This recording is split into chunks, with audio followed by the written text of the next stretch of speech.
அனைவருக்கும் அன்பான வணக்கம். இந்த வீடியோவில் நாம் இந்த 2024ஆம் ஆண்டின் ஜூலை மாத ராசி பலன்களை பார்க்கலாம். நிகழும் ஸ்ரீ மங்களகரமான குரோதி வருடம் ஆனி மாதம் 17ஆம் தேதி திங்கட்கிழமை தசமி திதி அஸ்வினி நட்சத்திரம் ஏகாதேசி விரதம் கூடிய நாளில் இந்த 2024ஆம் ஆண்டின் 7வது மாதமான ஜூலை மாதம் பிறக்கின்றது. மாத தொடக்கத்தில் கிரகங்களின் சஞ்சாரத்தை பார்த்தால் மேஷத்தில் செவ்வாய், ரிஷபத்தில் குரு பகவான், மிதுனத்தில் சுக்கிரன் சூரியன், கடகத்தில் புதன், கன்னியில் கேது, கும்பத்தில் சனி பகவான் வக்ர நிலையிலும், மீனத்தில் ராகு என இந்த ஜூலை மாதத்தில் கிரகங்கள் சஞ்சரிக்கின்றன. இந்த ஜூலை மாதம் அற்புதமான மாதம்.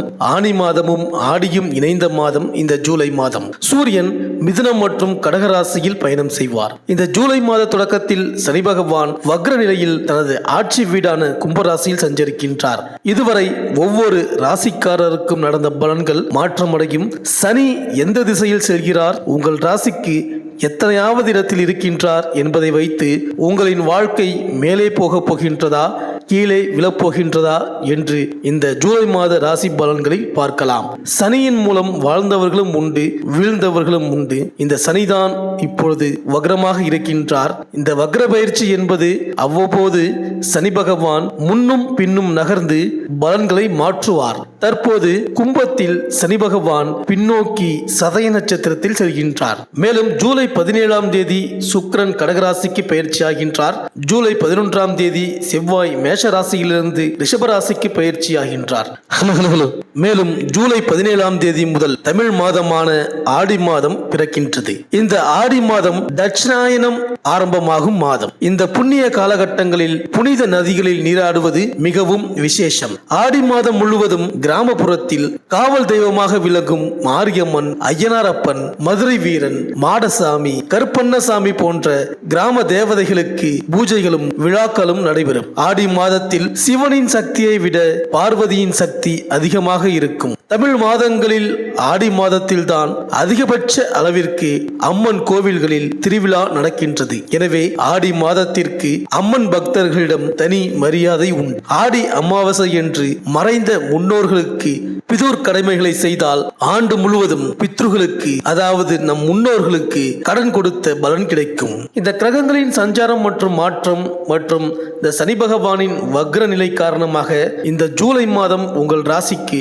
என்னென்ன பலன்கள் கிடைக்கப் போகின்றது, நீங்கள் செய்ய வேண்டிய பரிகாரங்கள் என்ன என்று இந்த வீடியோவில் பார்க்கலாம்.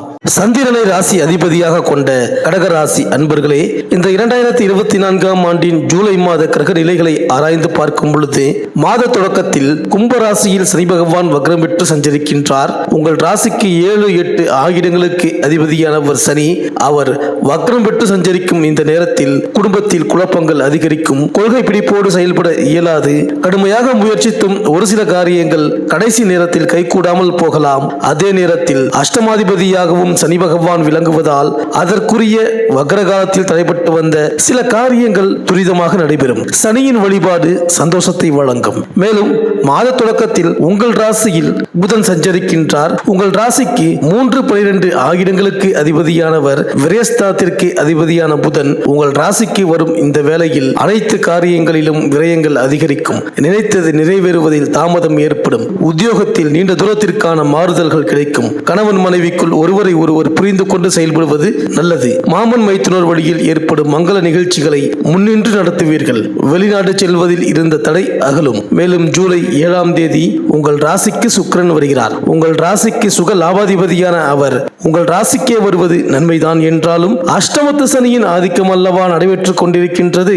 எனவே வியாபாரத்தில் பழைய கூட்டாளிகளால் பிரச்சனைகள் வரலாம். ஊதிய உயர்வு கிடைத்தாலும் கணவனும் மனைவியும் வேறு வேறு இடத்தில் பணிபுரியும் சூழல் உருவாகும். பணிபுரியும் இடத்தில் முக்கிய ஆவணங்களை கவனமுடன் பார்த்துக் கொள்ளுங்கள். பழைய ஆபரணங்களை கொடுத்துவிட்டு புதிய ஆபரணங்களை வாங்குவதில் கவனம் செலுத்துவீர்கள். அதேபோல் பழைய வாகனங்களை கொடுத்துவிட்டு புதிய வாகனம் வாங்குவதில் ஆர்வம் கூடும். மேலும் ஜூலை 11ஆம் தேதி ரிஷபராசிக்கு செவ்வாய் செல்கிறார். உங்கள் ராசிக்கு யோகாதிபதியாக விளங்கும் செவ்வாய் லாபஸ்தானத்திற்கு வருவது நன்மைதான். வருமானம் உயரும், வாழ்க்கை தேவைகள் பூர்த்தியாகும், பெருமைக்குரிய சம்பவங்கள் ஏராளமாக நடைபெறும், புதியவர்களின் அறிமுகத்தால் பொருளாதார வளர்ச்சிக்கு அடித்தளமிடுவீர்கள். இடம் வாங்குவது, மனை கட்டுவது போன்றவற்றில் ஈடுபாடு அதிகரிக்கும். இந்த காலம் ஒரு பொற்காலம். பொது வாழ்வில் உள்ளவர்களுக்கு எதையும் சிந்தித்து முடிவெடுப்பது நல்லது.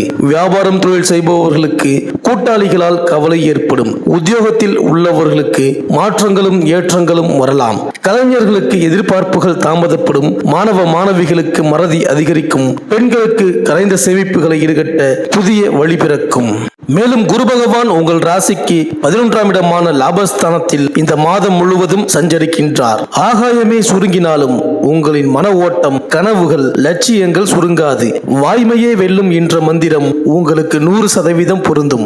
அந்த அளவிற்கு நேர்மையுடன், ஒழுக்கம் பரந்த குணத்துடன் இருப்பீர்கள். கடந்த கால அனுபவங்கள், உங்களின் பொறுமை, நிதானம் இவற்றிற்கு கிடைத்த பரிசாக இந்த மாதம் உள்ளது. தன இடமாற்றத்தால் குடும்ப நிர்வாகத்தில் மேன்மையுடன் விளங்குவீர்கள். உங்களின் சொல்வாக்குக்கு மயங்காதவர்களே கிடையாது.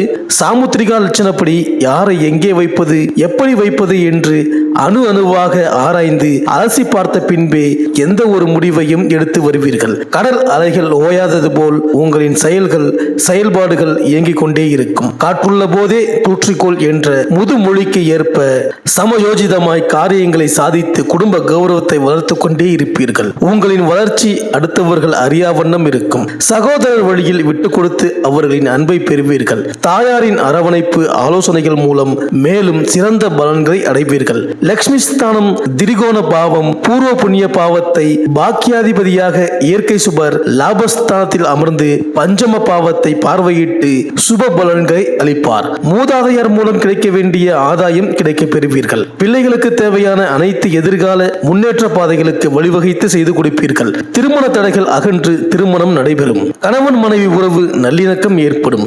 எதிரிகளும் நண்பர்களாக விளங்குவார்கள். உடல் ஆரோக்கியத்தில் அக்கறை காட்டுவதே சிறப்பு. பிதுர்ஸ்தானம் பாக்கியஸ்தானத்தில் பாபர் நிற்பதால் தந்தை வழி உறவுகளிடம் கவனமுடன் பழகுவதே உகந்ததாக கருதப்படுகின்றது. பெண்களுக்கு அறிவு, ஆற்றல், திறமை, கூடுதல் தயக்கம், கற்பனை, செயல்களில் சுறுசுறுப்பு, எடுத்துக்கொண்ட செயல்களை செய்து முடிப்பது போன்றவைகள் தொடரும். குடும்பத்தில் உங்களின் சொல்வாக்கு சிறந்தோங்கும். தனவரவு திருப்தி தரும். திருமண தடைகள் அகலும். உத்தியோகத்தில் மதிப்பு, புகழ், உயர்வு கிடைக்கும். கூடுதல் பணிச்சுமை ஏற்படும். மாணவர்களுக்கு அடுத்தவர்களுக்காக பரிந்து செல்லாமல் தான் உண்டு தன் வேலை உண்டு என்று கல்வியில் கவனம் செலுத்திட வேண்டிய தருணம். வீண் சச்சரவுகளுக்கு ஆட்படாமல் அமைதியாக நடப்பதே மிக சிறந்தது. அரசியல்வாதிகளுக்கு உங்களின் அடக்கம், அமைதி, நிதானம், பொறுமை இவைகளுக்கு தக்க பலன் கிடைக்கும். அரசியல் பிரகாசம் உண்டு. சொல்வாக்கு, செல்வாக்கு உயரும். புதன்கிழமை தோறும் இந்த கடகராசி அன்பர்கள் மகாவிஷ்ணுவை வழிபடுதல் உங்களுக்கு சால சிறந்தது.